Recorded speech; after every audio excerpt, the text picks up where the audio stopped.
अतिशय महत्त्वाची आणि तितकीच मोठी बातमी राज्याच्या राजकारणात आता समोर येते। पाहूयात, महायुतीमध्ये धुसफूस ही काही कमी व्हायचं नाव घेत नाही, हे काही नवी नाहीये। मात्र आरोग्य मंत्री तानाजी सावंतांनी केलेल्या विधानानं आता शिंदे गट आणि अजित पवारांच्या राष्ट्रवादीतला तीव्र वाद चव्हाट्यावर आलाय आणि त्यामुळेच अस्वस्थ असलेले अजित पवार विधानसभा निवडणुकांपूर्वी महायुतीतून बाहेर पडणार असल्याची चर्चाही जोरदार रंगतीये।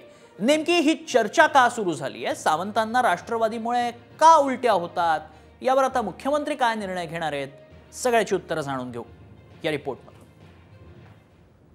अजित पवार महायुतीतून बाहेर पडणार, दादा अस्वस्थ, विधानसभेपूर्वी भूकंप, तानाजी सावंतांमुळे महायुतीतला वाद चव्हाट्यावर। महायुती सरकारमध्ये कोणत्या ना कोणत्या कारणावरून दुसऱ्या किंवा तिसऱ्या फळीतल्या नेत्यांमध्ये धुसफूस सुरू असते। मात्र ही धुसफूस आरोग्य मंत्री तानाजी सावंतांच्या विधानामुळे चव्हाट्यावर आली आहे। आम्ही मंत्रिमंडळाच्या बैठकीत मांडीला मांडी लावून बसलो तरी बाहेर आलो की उलट्या होतात, असं धक्कादायक विधान सावंतांनी जाहीर कार्यक्रमात केलं। कमी होतं की काय, त्यानंतर काही वेळातच सावंतांची दुसरी व्हिडिओ क्लिप व्हायरल झाली। त्यात त्यांनी धाराशिवच्या राष्ट्रवादीच्या उमेदवारासाठी मतदान मागितलं नसल्याचं कबूल केलं।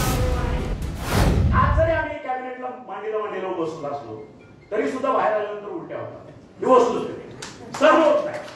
ते आता वयाच्या 7व्या वर्षी म्हणून बदलू शकत नाही। आपल्या मनाविरुद्ध तिकीट गेलं, ज्याला आपण मतदानच कधी करत नव्हतो हे दिलं, त्याच्याबद्दल मी बोललो नाही, तुमच्यापर्यंत आलो नाही की मतदान करा म्हणून सांगा, कारण आपल्यालाच पटलेलं। सावंतांच्या या विधानांमुळे अजित पवार आणि सुनील तटकरेंनी थेट मुख्यमंत्री शिंदेंकडे तीव्र शब्दात नाराजी व्यक्त केल्याचं कळतं। अजित पवारांच्या पक्षानं तर सावंतांची मंत्रिमंडळातून हकालपट्टी करा अशी मागणी केली। शिंदे गटानं मात्र सारवासारव करत सावंतांच्या विधानापासून फारकत घेतली।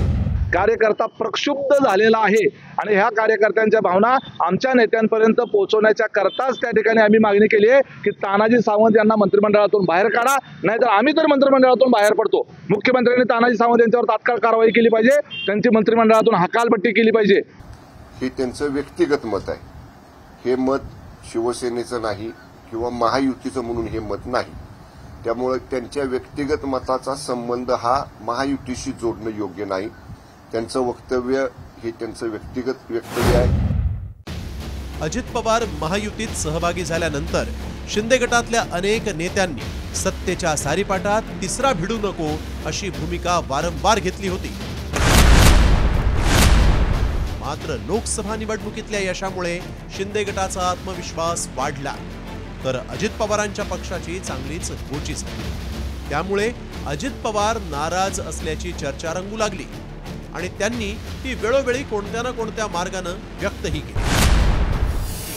राज्यभर सुरू असलेल्या जनसन्मान रॅलीच्या बॅनरवरून लाडकी बहीण योजनेच्या नावातून मुख्यमंत्री उल्लेख हटवला। 9,000 कोटींच्या अँब्युलन्स कंत्राटावरून शिंदे आणि अजित पवारांमध्ये खडाजंग। बदलापूर अत्याचार विरोधातलं आंदोलन राजकीय असल्याचा आरोप शिंदेंनी केला।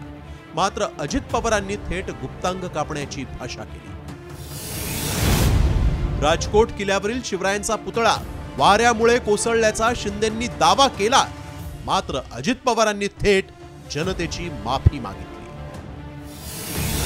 2 लहान भावांना एकत्र आणून भाजपनं सत्ता स्थापन केली खरी, मात्र या लहान भावांमधलं भांडण काही केलं तरी थांबायला तयार नाही। महायुतीतले 3 पक्ष एकत्र आल्यानंतर मोठा फायदा होण्याची अपेक्षा होती, मात्र सर्वाधिक नुकसान अजित पवार गटाचं झालंय।